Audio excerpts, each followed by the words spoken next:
મહેસાણાના વિજાપુરમાં જીએસટી વિભાગના દરોડા. વિજાપુરમાં તમાકુના વેપારીને ત્યાં જીએસટીના દરોડા. રણછોડપુરા સહિત 20 ગામમાં વેપારીઓને ત્યાં દરોડા પાડવામાં આવ્યા. અમદાવાદ અને વડોદરા જીએસટીની ટીમે હાલ તપાસનો ધમધમાટ તેજ કર્યો છે. મહેસાણાનું વિજાપુર, જ્યાં જીએસટી વિભાગે દરોડા પાડ્યા. 20થી પણ વધુ ગામમાં વેપારીઓને ત્યાં દરોડા પાડવામાં આવ્યા છે. વિજાપુરમાં તમાકુના વેપારીઓને ત્યાં જીએસટીના દરોડા પાડવામાં આવ્યા છે. મહેસાણાના વિજાપુરમાં જીએસટી વિભાગના દરોડા.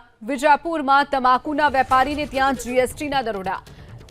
રણછોડપુરા સહિત 20 ગામમાં વેપારીઓને ત્યાં દરોડા પાડવામાં આવ્યા. અમદાવાદ અને વડોદરા જીએસટીની ટીમે હાલ તપાસનો ધમધમાટ તેજ કર્યો છે. મહેસાણાનું વિજાપુર, જ્યાં જીએસટી વિભાગે દરોડા પાડ્યા. 20થી પણ વધુ ગામમાં વેપારીઓને ત્યાં દરોડા પાડવામાં આવ્યા છે. વિજાપુરમાં તમાકુના વેપારીઓને ત્યાં જીએસટીના દરોડા પાડવામાં આવ્યા છે.